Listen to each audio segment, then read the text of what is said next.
I do just want to start this session by again acknowledging the traditional custodians of the lands on which we're all meeting. From where I'm coming to you in the beautiful Blue Mountains of Sydney, they are the Darug and Gundungurra people.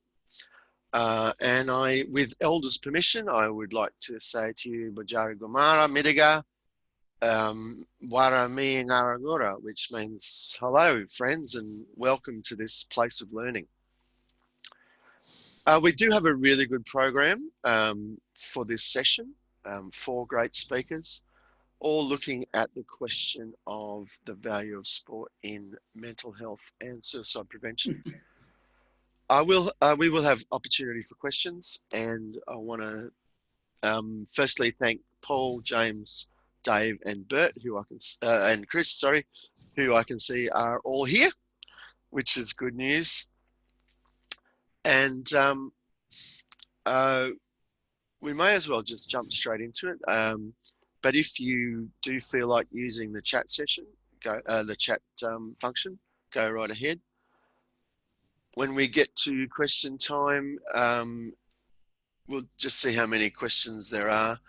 But we'll take advantage of the raising hand function as well, which you can find if you click on the participants, find your name, and then raise your hand. Well, thank you again, everyone, for being here. I would firstly like to introduce Paul Sharp from Faculty of Health at UTS. Paul is a PhD candidate in the School of Sport, Exercise and Rehabilitation. His work with men began in Canada, designing programs and interventions targeted at improving men's health. His current research focuses on developing novel strategies for engaging men in preventative mental health promotion. Paul, take it away. All right. Thank you, Neil. And thank you, everybody, for being here, as well as everybody that's been involved in the Men's Health Connected seminars that have been going on so far. It's been pretty amazing to see the turnout to each one of these sessions, as well as the breadth of knowledge that everybody brings. So it's been really great so far. So I'm hoping that today what I can do is add my piece to the conversation and maybe highlight some opportunities for how we can use sport as a tool to improve men's mental and social health at more of a general level, because I know some of the speakers coming up in this session, as well as others, are going to talk more specifically about their programs that they work on. But I want to start by talking about maybe why some of these programs work and opportunities for how we can engage men in better mental health. So as Neil mentioned, my interest is really in prevention and looking at how we can prevent the onset, delay recurrence, and reduce the overall impact of mental health disorders if and when they do arise. So I have previously done quite a bit of work in the men's health field in Canada, and that was mostly focused, though, on physical health outcomes. So we worked on designing programs and interventions around encouraging men to make healthy lifestyle changes, mostly aimed at reducing and quitting smoking, increasing healthy eating behaviors, and just generally getting more physically active. So at the end of one of these programs, this program in particular was a gender-tailored program that we offered in collaboration with an ice hockey team in Canada, a semi-professional ice hockey team in Canada, and we brought men in and supported them to lose weight. But at the end of this program, when we were doing some debriefs with participants, some of the men started showing interest in mental health. We saw that they were starting to make connections between how they were feeling and their health behaviors, both positively, that getting more active was increasing their mood, but also recognizing that the stresses in their lives, or if they were feeling a bit flat, was having an impact on whether or not they wanted to be active that day. And they expressed an interest in learning more about and getting some tools for how to deal with those stresses, which for those working in the mental health field might find this somewhat surprising, because we often hear around barriers to addressing men's mental health related to stigmatization, related to gender, as well as this kind of misalignment between mental health and masculinities, or what it means to be a man, these kind of stereotypical perspectives.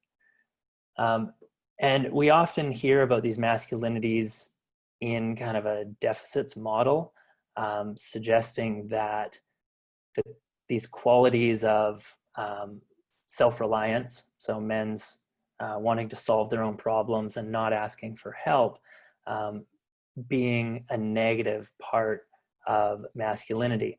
And implied in this then is kind of suggesting that we need to try and change men. But in reality, the way that we should be thinking about this is, how do we change the way that we are targeting and engaging with men?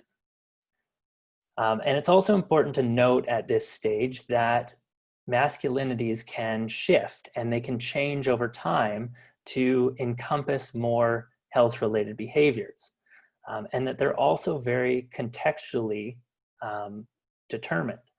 So as we saw with this example of Canadian men, at the end of the program, we saw how their perceptions had changed.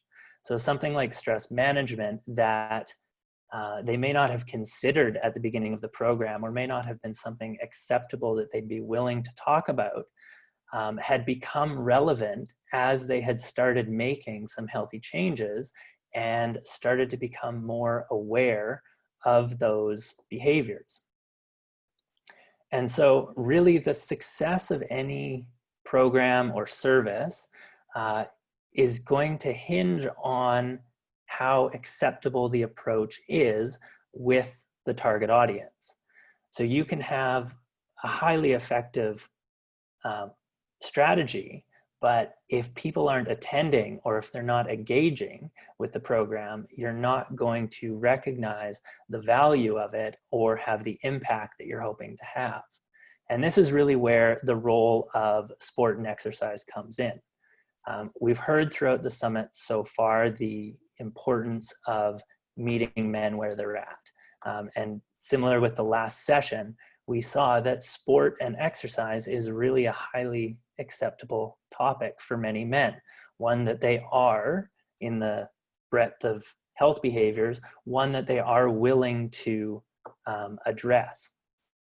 This is also particularly relevant in Australia as well, where there's quite a strong sporting culture. And statistically, we see some of the highest sport participation in Australia compared to the rest of the world.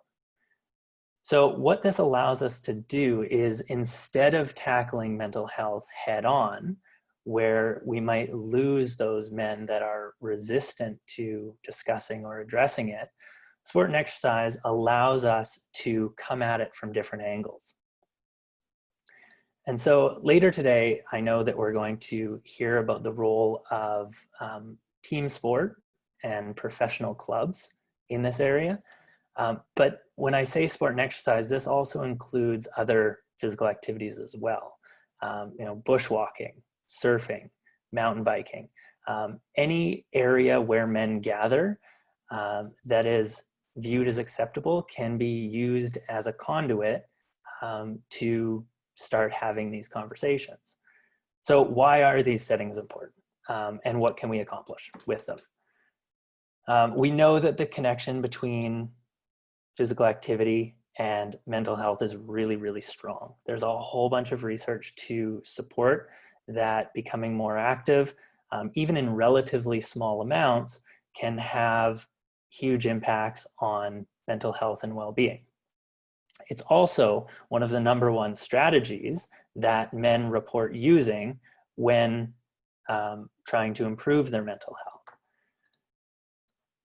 So while these passive improvements are important and they're what we've seen in other programs, there's also opportunities in these settings to create safe spaces for men to connect and chat more openly with other guys that have similar interests and challenges and struggles.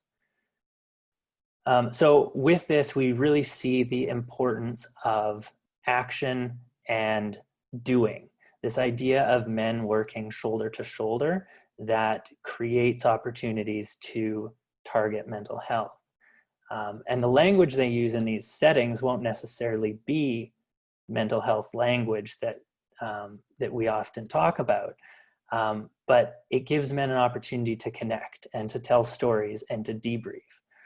So some of the language that we might hear is, you know, if a guy is struggling with his mental health, he might talk about it in terms of feeling burnt out or stressed or being not quite there, struggling a bit, feeling flat, these sorts of things. And then giving guys opportunities to kind of feed off each other to help improve that. And it provides them with that outlet. There's another piece here that I really want to focus on, and this is kind of taking it to the next level. I see an opportunity within these programs and settings to start incorporating therapeutic intervention and resilience building and skill development. So not only can we use sport and exercise to entice men in the door, we can also use it to frame conversations about mental health in ways that resonate with men. So we can start making connections between professional sport and mental health by saying things like, professional athletes use techniques so that they can perform at their best. Here are some techniques that you can use to help keep your head in the game. So by doing this, we're really avoiding some of those stigmas around mental health by using this language of sport. And we can start talking about it in the context of mental skills or mental fitness. And in doing this, we're not necessarily asking men to change. We're framing it in a way that they can take action by providing them with the skills and tactics and strategies to manage their own mental health. And then they are not indebted to professional services. So what I want to leave you with and end on here is a quote from one of the guys in a focus group that we've run recently here in Sydney, Australia. And he put it this way: people say men don't talk. Well, that's bullshit. Once they're in the right space, you can't shut them up. And that to me is the point, getting men there for the fitness and the health, and then you can tie in the mental health. The reason can't be to come and talk about mental health and have a bit of exercise. It's got to be the other way around. Thanks. Thanks very much, Paul. That was a great introduction to the topic. Covered quite a broad scope of questions as well, and I'm sure there'll be plenty to follow up on in a little while. I just might just take one question, if anyone's got one to start with, before we move on. Yeah, Paul Leszewski. Unmute, Paul. Yep. There we go. Right. Found the unmute button there. Yeah, that was wonderful, Paul. Thank you. I wondered too, there's a few men's networks I'm involved in. I wondered also about the value of more passive sports, like getting out fishing, or, you know, guys getting together and doing stuff that's probably more recreational than team sports. I'm sort of wondering how you see that as well, more just getting out and involved and just doing stuff. Maybe, you know, some men are a little bit shy of team sports if they're not feeling on top physically and stuff like that. So I wondered where the less active pastimes might play a role in that as well. Yeah, thank you. Absolutely, Paul. That is, you know, because this session was more targeted at sport, sure. You know, I kind of use those as an example, but you're absolutely right that not all men are active in sport or have positive past experiences with sport. So in that regard, it's really about identifying where men are at and going to them. So instead of expecting men to present to existing services, while we can tailor those to be more enticing, I think you're absolutely right. And going out to these locations, be it sport or be it hobbies, you know, particularly with older men, the men's shed program around using physical tools and building things has been incredibly successful at engaging men in social support. All right, thank you. Yeah, thanks, Paul, for a good question, and Paul for a good answer. Having been in my younger days a skateboarder and a surfer, they are individual pursuits, but we would certainly still consider them to be of great benefit to mental wellness. Right, let's move on to James Rice from Speak Up. James is an accredited exercise physiologist who enjoys seeing people reach their potential through exercise and the support and connection that organised sport offers. He's also a strength and conditioning coach at the North Hobart Football Club, where he delivers programs to increase player performance on and off the field. James is passionate about developing not only good sportsmen and women, but great young people who in turn become valued members of the Tasmanian community. His interest in developing young people has led him to Stay Chatty, the program Stay Chatty, not just to be chatty. James is excited to be talking to sporting clubs about mental health and resilience across the state. Thanks, James. Thanks, Neil, and thanks very much. Also goes to Glenn for the platform and inviting me along and having a chat to you all today.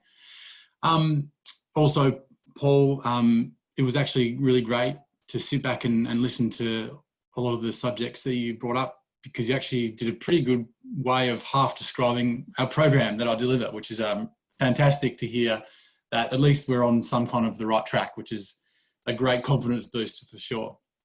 But what I'll do is, to begin, maybe I'll go back and frame up what Speak Up, Stay Chatty is, and how it came about, and a little bit of a history, short history, and then of course what we're up to in modern day. So Speak Up, Stay Chatty started about 6.5 years ago down here in Hobart, in Tassie, when Mitch, who I work with in the office, he lost his brother to suicide.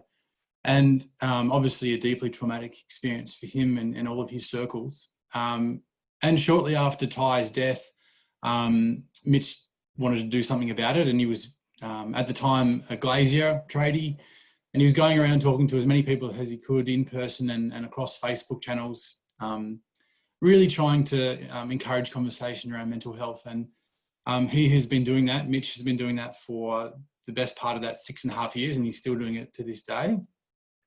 But the more modern times today, currently, he has a bit more of a support than just the solo efforts that he was doing originally.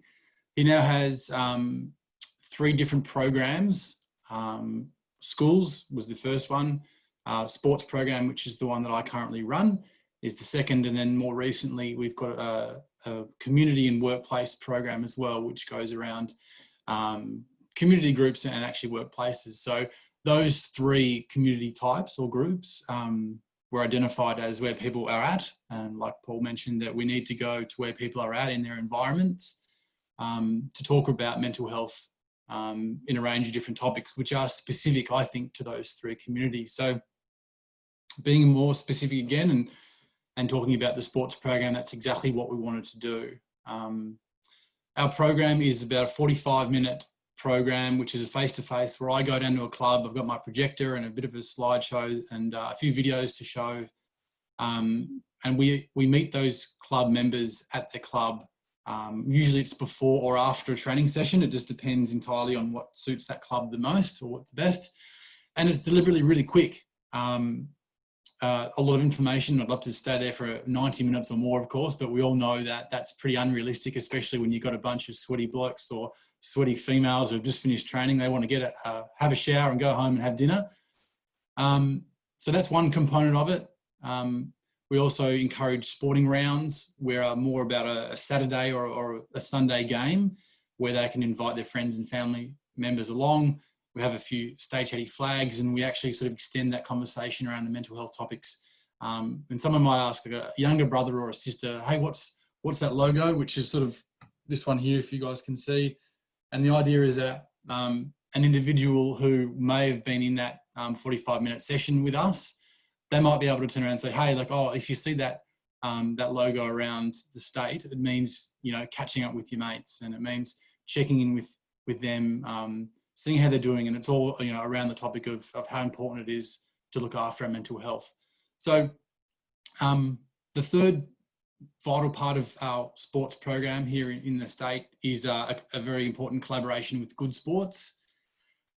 They are piloting a program down here in Tassie called Healthy Minds. And what that is that connection with us is obviously we talking to players, coaching staff at the end of a training session.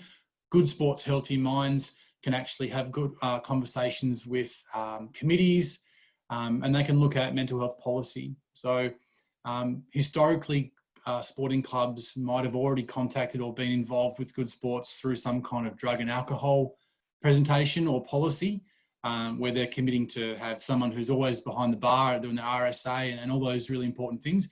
This is, I suppose, more of a mental health version of that. So, for example, if there is someone who is speaking up about their mental health and they might need help and assistance from a service provider, well, then the club has a policy then to look up and refresh and go back on and say, well, here are the steps that we've put in place to support this person right here and now, whether that's 000 support all the way through to helping that person make an appointment with their GP, and then how to follow up with that. And I think that structure that usually doesn't exist is so important for clubs to have as that kind of backup tool for them for that sort of support, which is great. The program itself, the 45 minutes, is broken down into three parts. You can see how I'm kind of like deep diving into like all these different layers of what we do. The first component is, we call it Mental Health 101, but essentially it's stats, a few definitions, and all, you know, roughly around Australia and how prevalent that mental health issues are. That second component, which Paul brought up, and it's very close to my heart, is this mental fitness aspect. We call it keeping mentally fit. And then the last component, the third part of this 45 minutes, which, as I said before, is a lot of information crammed into a pretty short space of time, is how to help out a teammate, which is a very, very important part and quite a powerful one to finish on because, as mentioned before, conversations come out very differently. But education, we believe, is the absolute key to doing something about that. We've had multiple stories and feedbacks of people who pick up the vibe that maybe someone in their club or a mate of theirs isn't quite right, but up until a point before they were educated around it, they just didn't really know what to do or had no or very little confidence in what to do next. So this helping a friend part not only helps us try and identify what some of these signs and symptoms might be, and of course the list is essentially endless because we're all individuals and we're all so different, but then how to actually practice that conversation. What does it look like? What are those follow-up conversations? What language are we using? And then, of course, we always loop in what are the professional supports available, because a really good tie-off at the end of our program is that we don't have to fix these individuals' problems. And I think that resonates with quite a lot of people. That relief gets lifted off their shoulders, because I think as men, we like to just, get in there with a spanner and a wrench and let's fix the problem.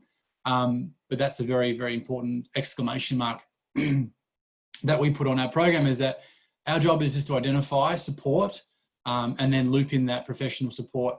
And I often say, and it is coming up to tax time, I will quite happily pay $80 to $150 for someone to do my taxes for me. I know that I could probably have a go at it and I'd butcher it and probably I'd make a mistake, which is obviously not ideal. there are professionals, I believe, that are in the taxation office that can help me do that. And I usually, it's always get a few laughs and a few different analogies. And that's the beauty of this program, I think, is that we go into footy clubs. We do men and women. We're not just, Stay Chatty is not just men's mental health only.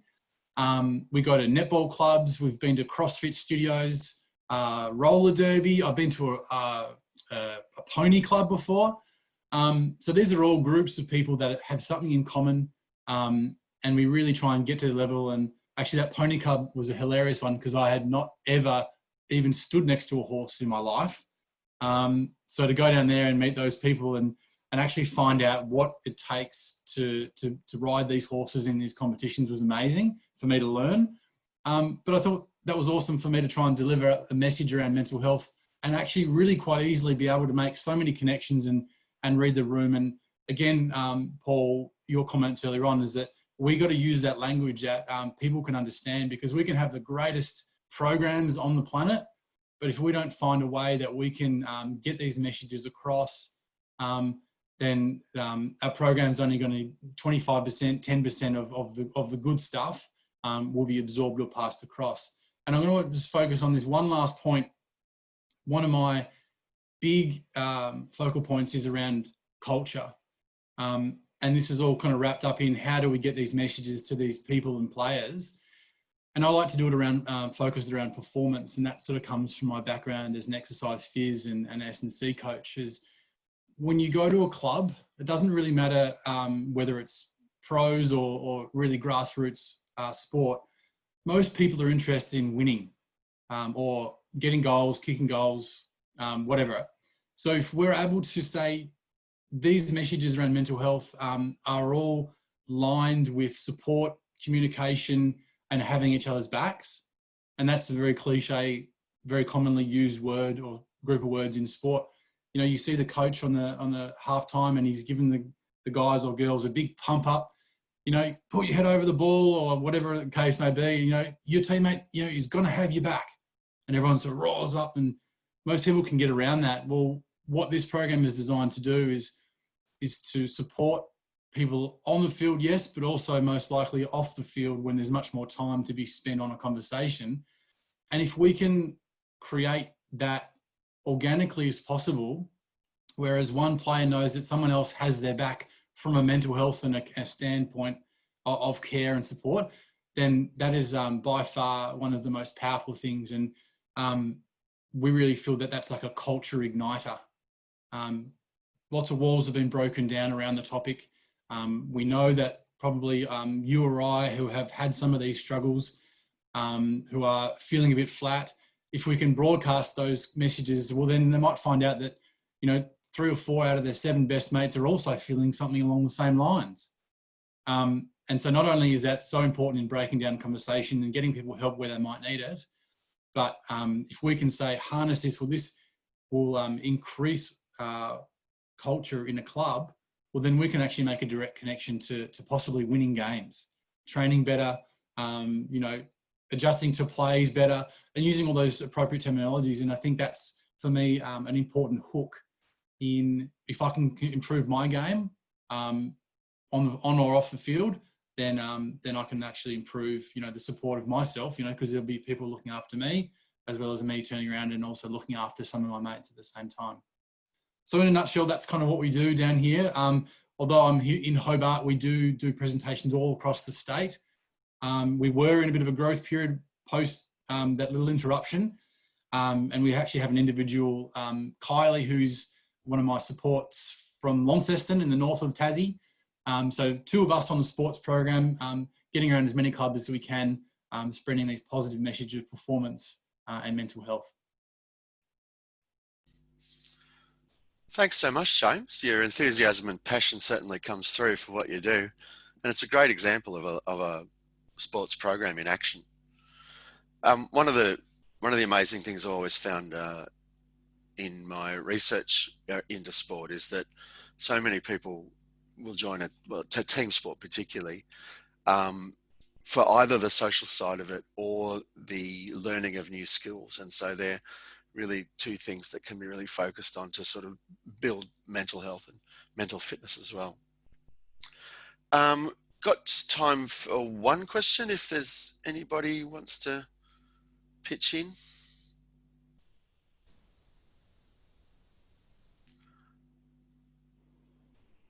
Looks like Bob's unmuted. I'm never unmuted, but thank you.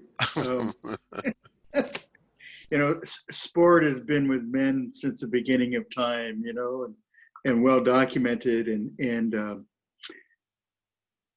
we kind of took a little different approach in the U.S. When we formed our soccer teams, and partly to my clinical friend over here in the corner, Paul Sharp, and to James Rice, a coach, we share similar backgrounds. What we found from the Positive Coaching Alliance out of Stanford was that we use sport to teach a different set of values. It's not the goal at the end of the game, but it's how we play together.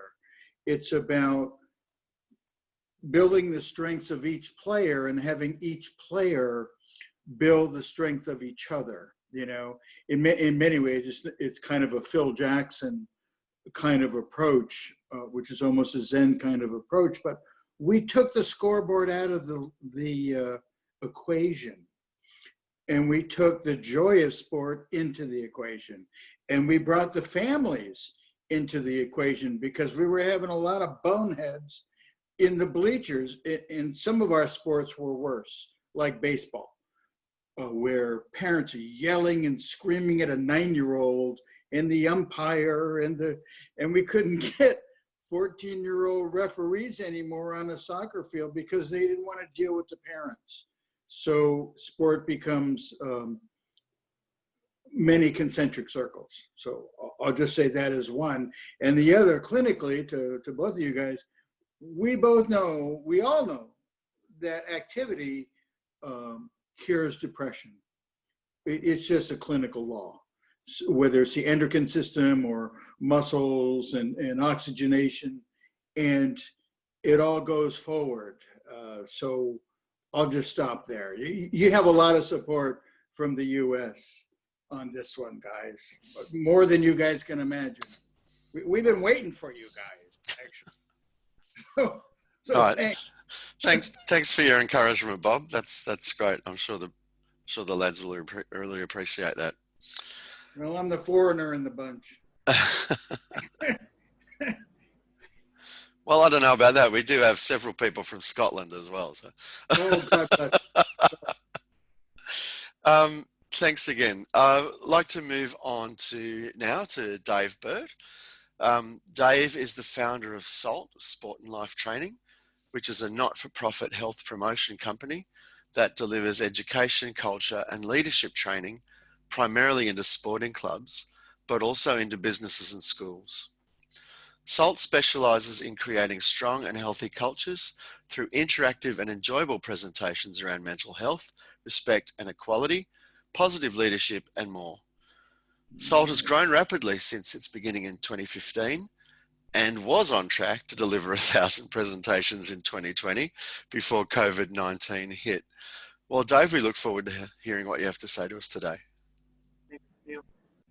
Thanks, James and Paul and Bob, for saying all the things that I wished I'd said as eloquently as you said, and I wrote them all down and thought to myself, I reckon I could just about pick up on any one of these lines that you've said and say, gosh, I thought that in a slightly different way, or heard that, or felt it, and there's this sense now that I guess we've never felt quite as much before of being in this thing together. That was cliched, wasn't it? But for me, this passion probably began about 15 years ago. Back then I was a phys ed teacher, and I always noted that the kids playing sport were at their very best, particularly the boys who were a bit distracted in the classroom, yet on the sporting field, they understood sacrifice and commitment and teamwork and good communication and good decision making under pressure. They had it. Bob talked about the positive psychology model earlier. And before it became kind of as well known, I had this sense that if you were really good at something under a certain circumstance, perhaps you could be as good at that, somewhere else. And if you had that commitment and teamwork and so on, maybe you could show it in things that were actually more important than sport, maybe in your relationships, maybe in your education or your vocation, and what could our society could be like. I used to say this to people 15 years ago, if we could get young sports people in particular to be as committed to some of the things outside of the sporting field as they were on the sporting field. Anyway, my journey took me, I was in charge of welfare at a club called the Eastern Rangers in the TAC Cup, which is the feeder under-19 competition into the AFL here. And I noted that a lot of the boys, it was only a boys competition back then, really formed a lot of their identity around who they were as footballers, and often didn't even have a plan B. They hoped that they would be drafted from a young age. They had a lot of kudos because they were good at sport and people had put them on a pedestal. In Australia, we don't put scientists on a pedestal, we put footballers on a pedestal.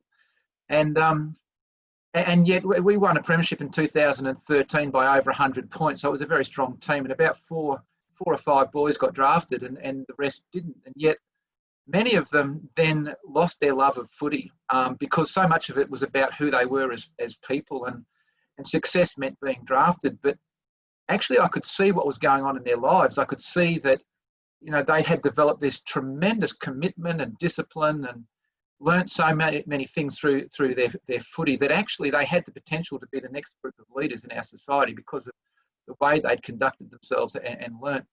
So I started writing a few courses for these boys about identity and well-being and mental health and good decisions, drug and alcohol and a range of other things. And a few other clubs got wind of what we were doing, and so I went out and did a few voluntarily, and then it kind of grew. We set it up, we called it SALT, Sport and Life Training. But not only that, I got called upon to go to follow up after a suicide at a local club called Ferntree Gully Football Club. And my job was to go there and just kind of chat to the people in their grief and help them in any way that I felt like that I could. And I felt kind of out of my depth in doing that. And when I turned up, I thought it was going to be kind of a structured event, but as it turned out, it wasn't. They were just sort of standing around having a drink and talk. And so I wasn't introduced. No one knew who I was, but I joined into one of the circles of people talking and eventually started to make some comments. And I said, you know, maybe somebody could make a meal and take it round to the home, or, you know, maybe somebody could go and mow the lawns, and or maybe we could have a little speech in his honour on Saturday or whatever it was. It was just sort of really practical things. And somebody in the group heard what I was saying, and they said everybody in the room should be listening to this. So this guy in the circle yelled out, everybody in the room shut up and listen. We've got an expert in the room who's going to talk to us now. So that was when I was introduced as an expert, which really I wasn't. But I said those really practical things, and that opened up some dialogue. And you know, as both Paul and James have said, the potential to have these conversations is sitting there right before us. And I remember the president of the club said we never saw it coming. He said if it had been money, we would have given him money. If it had been any kind of help, we would have offered it, but we didn't know. Well, as it turned out, that was the first of 7 suicides that I attended in footy clubs over the space of 18 months. I became so passionate about this that I quit my job, and I became what was then known as the Victorian Coordinator for Sports Chaplaincy Australia. And they were putting people into clubs to try and help with pastoral care. But I got sick of seeing how terrific clubs could be after the event, and wondered what it might be like to do things prior to the event, to actually challenge some of the norms, Paul, and all those things that you said and James said. I felt that there was this unearthed potential in sporting clubs that we were missing. Because if we were that committed as we obviously were to each other, then why were we not seeing when our mates were really struggling? Why weren't we asking the right questions? And so we went in and started writing some courses, but we knew it had to be based upon the things that they already believed in, like you were saying, Paul, and like you've, you know, done as well, James. And that was, you know, if you care for your mate on the field and you go to a party and he's about to cross the floor and use those illicit drugs in that room that we know that's going on, do you put a block on for him there? Or do you actually only care about him when you're on the sporting field? And of course the answer was no, we care about each other everywhere we go. And we learned that actually what we needed to do was ask really good questions. We shouldn't go in there and lecture, and we needed to be also very positive. We had to build on the fact that as a sporting club, you guys do most things really well. But there's some things that we actually do really poorly, and we have since the beginning of time, because nobody's really questioned why we do certain things. And why is it when when my young bloke goes from the juniors into the seniors, and he goes on his first camp with the senior club, and there's an emphasis on binge drinking, or they make the boys stand up and talk about their first sexual experience. Why do we kind of go to this level when actually potentially we could be the training places for men to be their very, very best if we wanted to be? So we've grown. We developed something called a live quiz. It was really important. While we knew that men would talk if we created the right environment to talk, we still have to always find that champion in the room who goes first and sets the tone. We also have to establish the relevance of what we're talking about. So what this live quiz enabled us and still does to do was to ask questions that they answer anonymously with their phones. And we've got all sorts of measuring techniques now. Then it brings up the live data as to how they're actually feeling or coping or what their attitudes are. And then we say, this is what you're telling us, that 30% of this room right now either have had or are still suffering from a mental health issue. So we're not talking to you about theory, we're talking about what's going on here. And then we do a little bit about well-being and mental health and things to look for, and how we can respond, very similar to what you do, James. And then, like you do, James, we say it's not your job to fix it, but that actually it's your job to have your eyes and ears open, to ask good questions, to be available, to be part of that network. We've got a whole range of other courses that interrelate, so the respect and equality, how do we deal with women coming into our club, and we have some stuff, Bob, which, like you, it is about positive sports parenting. That for about 80% of the time you're going to have your kids for is up to the age of 18, and after that they're fairly set in their ways. So you've got 18 years to get it right. And every time they run out in that sports field, if your focus is on how the umpire is performing, how the coach is performing, how many kicks your kid has got in the game, then you're actually wasting the best opportunity you will ever have to help them set themselves up to be proactive in regard to the challenges that they're going to face in their life. Because if you were actually to focus on the strengths that they were developing, so if you could pick up on the empathy that they show, on the commitment, on the respect, and all of those things, and you made that your focus as a parent, and that's what you showed that you valued, then actually when your kid is offered those drugs, or your kid is going down a dark pathway, they're going to have a whole range of tools that they can call upon to apply. So we say life is not about sport, sport is about life, and sport is your tool to help your kids to become resilient young people in the future. I've probably had almost all of my time. I could go on with lots and lots of points. We have these clubs filled with volunteers. We're there because they care, and that matters a great deal to people. We have people who have needs. We have other people who have capacity to help meet them. That men are far better at this than we give ourselves credit for. That the whole hyper-masculine idea is not really accepted by the majority of men. They adhere to it because they're scared about what might happen if they don't, but actually they don't believe in it. Most people do not consider it a burden. If you tell them that you're struggling with a mental health issue, they consider it a privilege. We derive too much of our self-worth from our performance and too little from actually how we conduct ourselves, and that's what's going to be remembered over time. We could go on and on. We've developed a club reconnect course. It's online, and we can take it across the country, and most clubs can have it for free because we got a whole heap of funding from organisations, including the federal government, to go out and do 1,000 sessions this year, which we can't do. So we've said to our funders, if we do this club reconnect, will you pay for clubs to have it? And they've said yes. So we can go to basically any club in Australia now, have 20 people online, and ask them who's coping, who's not, use the live quiz, go into breakout rooms of 3, talk about things, come back, and set up a strategy for coming back into the club. Even if we can't play a game, we can come back and meet with each other, we can train, we can have a barbecue, we can have chats, and we can look after each other. So there's some exciting things that have happened through this COVID period that I think will help us become better at what we do as we move forward. Is that about my time up, Neil? Yeah, thanks very much, Dave. Well done. Bang on target. Yeah, look, great again. Fantastic thoughts coming out of there, and another good example of a program that's starting to get to the nitty gritty of it. Anyone got a question they want to put to Dave for starters? That's okay. We don't need to go yet. We will have plenty of a few minutes at the end as well.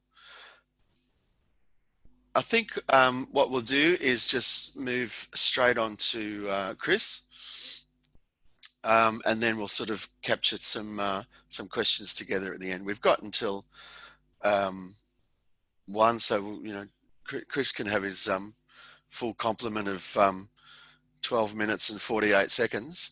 And Chris Lockwood is the CEO of Mates in Construction. For the last 10 or so years, Chris has led initiatives to reduce the incidence of suicide and poor mental health through workplace-based initiatives. And as the national CEO for Mates in Construction, Mining and Energy, Chris works to affect change every day in our workplaces with Mates programs delivered in person to over 200,000 workers. You must be a very busy man, Chris. Keeps me entertained during the daylight hours and a few of the others as well. And I can speak without ego about the program because I didn't actually found the organisation. It was my predecessor, Jorgen Guljestrup, who did that, and I'm incredibly fortunate to be in the role I'm in at the moment because it's something I care about and believe in. So I'll give everyone a bit of a run through about how the Mates program actually works, where it came from. The reason I'm here today is because we're invited by the Brisbane North PHN to step our program into a sporting sphere as a way of actually connecting with men and particularly younger men in a community setting in terms of suicide prevention. So Mates was set up I think it's about 13 years ago now, but in the construction industry, when it was recognised, people in the industry said, anecdotally, we've got too many people dying by suicide here. There's something going on. It's not, they're literally, the numbers seem to be out of context to what we would have thought would be the norm. And they actually stepped forward and said, look, let's make sure we've got a bit of evidence around this, and commissioned a Griffith Uni up in Brisbane to do some research. And they did discover that there were significantly higher rates of suicide in the construction industry. But one of the really interesting things that in that first bit of research, that they discovered was that of those men that had died by suicide in construction, 93% of those that were looked at hadn't actually connected to any services. And they weren't in a system, as it were, in terms of a mental health system, even GPs, counsellors, psychiatrists, whatever it might be. And so that the industry sat down and said, this is something we need to do. A, we've got higher rates here, so we've got to take ownership of it. But B, the fact that people actually aren't connecting seems to be the issue. And that really was the genesis of the Mates program. And the way the program worked, and I have to say, like listening to James and Dave and even Paul, your discussion before, like the similarities, the things that you were saying just ring so true in terms of actually how the program that we developed and how it actually works. The program, it's about, I mean, in reality, we're a community development organisation. It's just that we don't actually say, hey, fellas, let's sit down and do a bit of community development today. The need for people to be connected to help when they were in trouble made us realise that if we don't actually work with the whole of the industry, with all people in the workplace, or in this instance with everyone in the sporting club, we're not going to get to the solution. So it's exactly as Dave was talking about. It's getting behind, not talking about after the event, but getting in before the event, making sure that we're actually working with the community that we actually have in place. And that's what there is actually, community connection in sporting clubs as there is in workplaces. And the Mates program is really, it's as simple about mates looking after mates, and it's not rocket science, which I think everyone here understands, listening to exactly what's, magnificent work happening down in Hobart, and Dave here in Melbourne. I'm here in the cold morning in Melbourne myself too. I've got an extra jumper on that I wouldn't normally be wearing on one of these things. I'm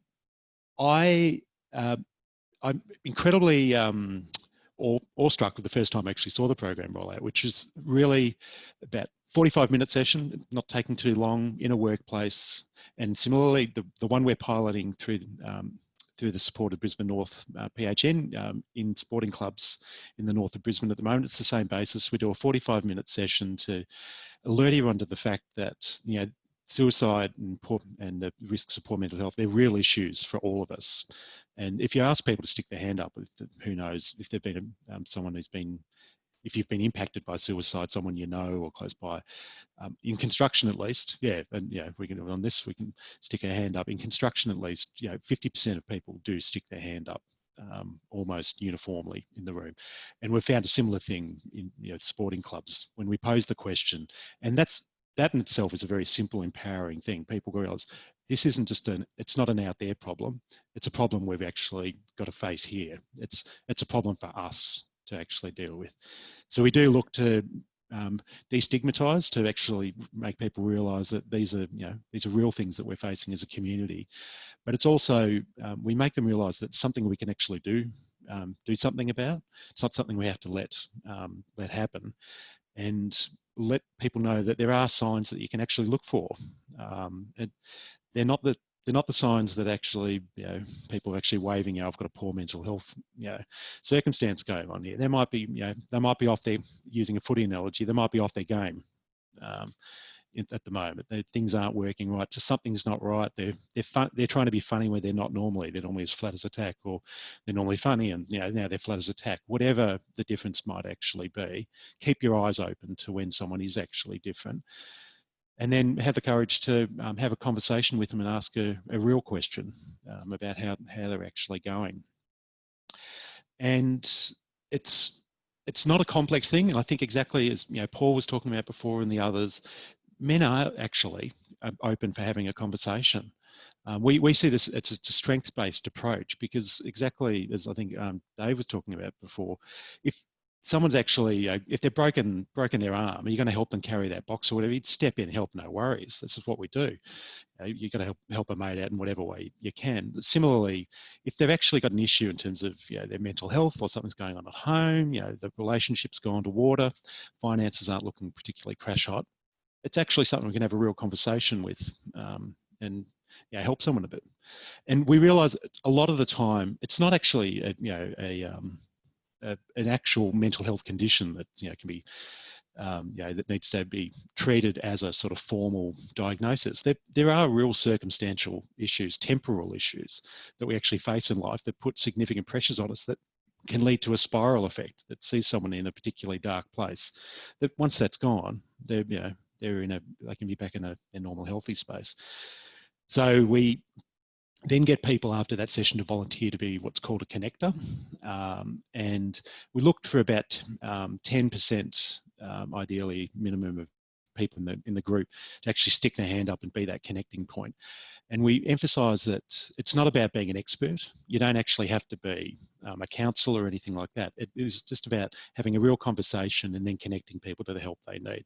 We give those connectors an extra bit of training through there's a program called Living Works, which was founded in Canada a number of years ago, which we've built our model around. It's evidence-based. That first bit of research was a sort of founding block for Mates. We've been evidence-based since day one. It's one of our 4 values. So we make sure that everything we do is actually evaluated through a relevant university. So Griffith, actually Central Queensland University, is actually involved in evaluating the pilot we've got going in the sports space at the moment. And those connectors do a half-day training session to get the skill to actually ask a practical question about whether someone's actually thinking about killing themselves, whether asking real questions, not just dancing around the edges. And then knowing what supports might be available. And it might be that, you know, the sporting network actually has a direct, you know, an EAP or some other sort of service that they can connect to. It might be through their workplace they've got an EAP they can connect to. Or GPs these days, you know, we can not only go to the GP, but you can get your 10 you know, sessions of counselling in Australia. There's lots of different avenues for people to connect.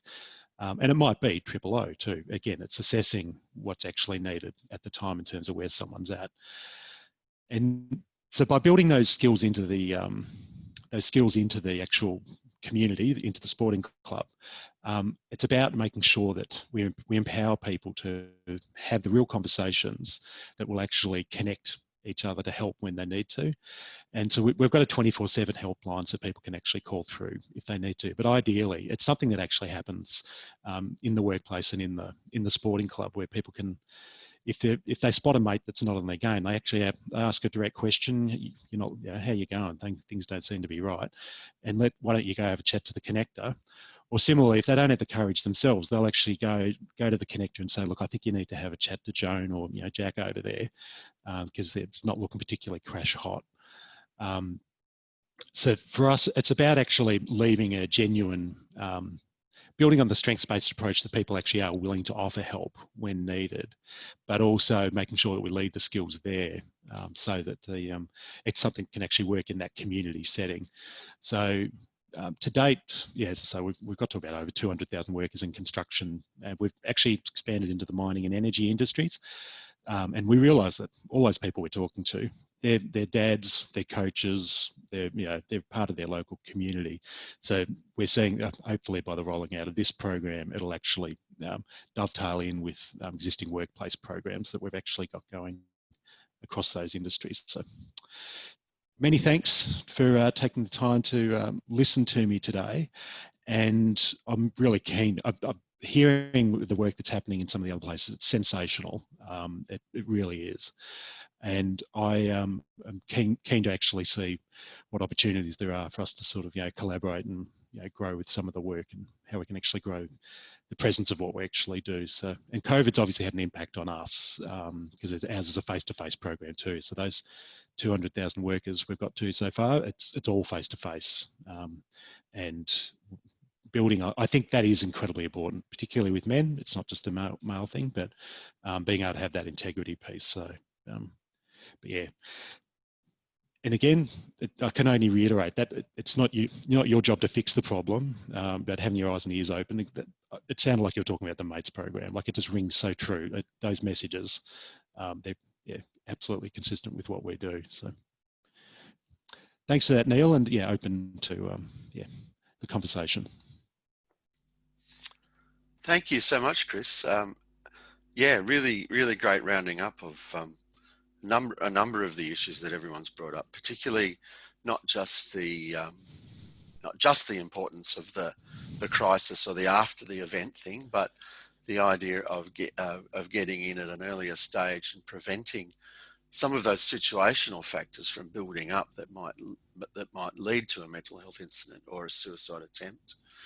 Really clearly, one of the things we know from research is that social isolation is a major factor in this. And so sport is in that beautiful position, perhaps not so much right now during COVID, but in that great position to be able to be a clear thing that addresses that and builds that capacity for community and for people connecting with each other. That's terrific. Thanks, everyone, guys. Is there one question specifically for Chris that someone might have? Someone that hasn't perhaps asked a question yet? Oh, is that you with a question, Glenn? If there isn't anyone else, I'd love to jump in. Hey, Chris, good to see you. Glenn, good to see you too. One of the success factors of the mates in construction model is, I believe, is that it was really designed from within the construction industry. It didn't start with an assumption that of this is what will work. It took into account the context of construction and designed it to fit very much in with that environment and balanced all those different competing needs of unions and of workers and of construction industry and all the rest of it. To what extent have you had to adapt the model, taking into account the different culture of sports world? Where, I mean, one instant challenge that comes to my mind is, you know, when we're at work, we have to be at work, and we have to go to safety checks and things like that. But sports clubs are voluntary, and so even that in itself is one instant difference I can see. But obviously, you'll know better than me because you've been through the process, so I'll shut up. Look, it's a really good question, because in the workplace session, it's all built on volunteers, the mates program, and even people coming along to our initial session of volunteers, but sometimes they are voluntold to show up. In the sporting environment, you're exactly right. Like, the challenge is to get people to step forward to come to those sessions. But one of the strengths, I think, of actually using sporting clubs is the fact that there is a structure. Now, I know sporting clubs aren't going to connect with all men in the community, as a couple of people were talking about earlier before, but the fact that there is that structured piece around it, there already is the volunteer network, the broader community structure, means that there can be a bit of, hey, let's go along and do this, the voluntold aspect, as it were. So I think that's actually one of the real strengths potentially of the sporting clubs as an access point, because there is it's that existing framework that connects into the community so naturally. And for us, it is actually the reason Mates works in construction is because it was built by construction workers. The founder of Mates, Joe will happily walk in and tell you, I'm a plumber. There's a bit more going on to him than that. And don't get me wrong, I'm sure he's a very good plumber too. But the reality of how the program works, we don't have the arrogance to think it's going to work in every context, which is why that we engage a university to evaluate the program wherever we've gone into mining, into energy, and now into sports. And it has to be meaningful for that context. So that's people have done the Mates program that were involved in sporting clubs, actually. So cricket clubs and rugby clubs, and even though I'm Victorian myself, it's up in Brisbane that it's being piloted at the moment. But as the Mates program is around most of the country, we'll hopefully look to be able to step it forward in some of those other settings where we're working once it gets going. But I should stop talking. Thanks, Chris. We've got some time for a few more questions in general. I'm trying to keep my eyes on the screen to see who's indicating they'd like to ask something of any of the panelists.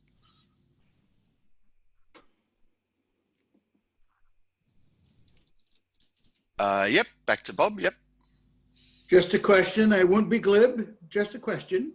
In Australia, culturally, what is useful, and I'm addressing this to anyone who can answer and within their programs or experience, what have been the useful tools to create the bridges from the old to the new, and within that addressing key issues of society, whether it's alcoholism or violence or suicide, or it's kind of like, well, I'm just asking the guys who do the work, what's in your tool bag there for change here with men? Question. James, yeah, thanks. I think it's turning a big ship. And I also probably think that a lot of that has to do with younger generations coming through and pushing that from the back. So I'd love to give you an amazing answer in a little box that just sort of gives everyone all the right answers. But I think from everyone's comments so far, we're doing a pretty good job. It's just really difficult to measure. And the reason why I'm saying this is visiting clubs firsthand. I mean, a typical display of who I'm looking at when I'm presenting is a group of younger players down the front, something like that. A few other leadership groups scattered, and then you've got the old group of the older men or even females up the back leaning on the bar. And I think there's still a big gap between some of these older men in particular that are really finding it difficult to grasp these conversations and have the confidence that these younger people do. So, I mean, I think younger people, whether it's in schools or whatever's going on, I think it's happening naturally, and I think that's amazing. And I think that we're all doing awesome work. We're just supporting that gradual change towards actually being okay to talk about this kind of stuff. I find it really challenging with some of these older people. But in saying that, the amount of conversations that I have had with those people at those bars really, really surprises me. You know, sometimes you look at these individuals and you're like, this person is a brick wall right now. But then when you get a chance or you just brush past them on the way back to the car, they grab me and they tell me their experiences with people in their lives that have taken their own lives or their own struggles with their own mental health. And sometimes it's just like, I'm the one who's just spoken for 40 odd minutes, and they might feel that wall was broken down immediately for them to come and talk to me. So I'd like to think that when I do visit clubs, that there's some of that lasting conversation will remain, and it's not going to blast walls down, but it just might sort of chip a few bricks away, so that the next time that they hear something similar from a different organisation or whoever, or a sports star from wherever is coming out and talking about their mental health issues, that also might add to this steering of this big battleship that we're all part of. Yeah, thanks, James. I think, Dave, you wanted to respond as well. Thank you, James. Thanks, John. From our experience, some of the things that we've learned, one, when you talk about those older guys, James, if we go into a cricket club where you've got men aged from, say, 50 down to 15 playing cricket together, the sense when you say to those older guys, this is not about you, this is about the next generation. So we know that, you know, we found it difficult sometimes, our generation, to talk about these things.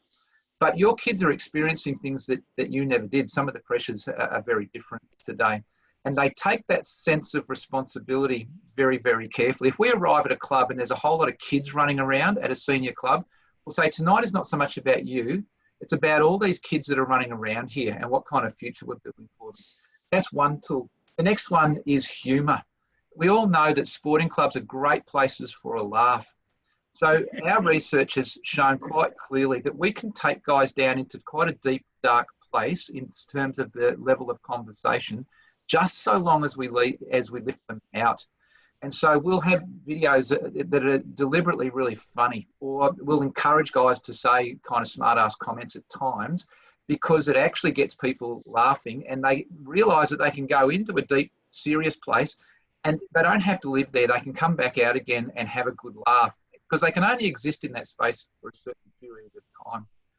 The other thing that I think we've all spoken about is less time talking, more time listening. Ask good questions, listen to the responses, and join the dots together so that we feel like we've got this shared experience, that it's actually them who's driving it, not us. The phrase, you're telling us this rather than we're telling you this, is really important. There's just a few. Yeah, thanks, Dave. I'll just chip in too. One of the things that we've found both in my research, both with community sport and with professional sport, is just that thing that Dave was saying, is that sense of that intergenerational responsibility.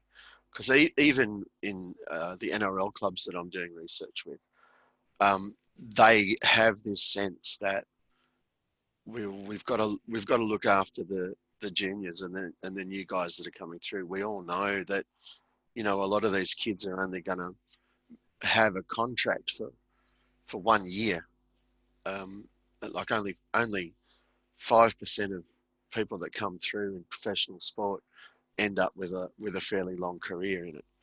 And so the clubs are starting to think now about how we actually manage our younger guys and how we actually make a situation for them that enables them to sustain their well-being, and perhaps consider pursuing a dual career and not just relying on their sport to set them up for life. But that's also been true in community sport as well, that the relationships, the network, the community building that goes on at local clubs is just as important.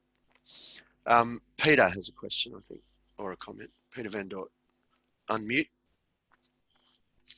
Yeah, I was going to say, firstly, I can't really see any old blokes on this, so that's really good.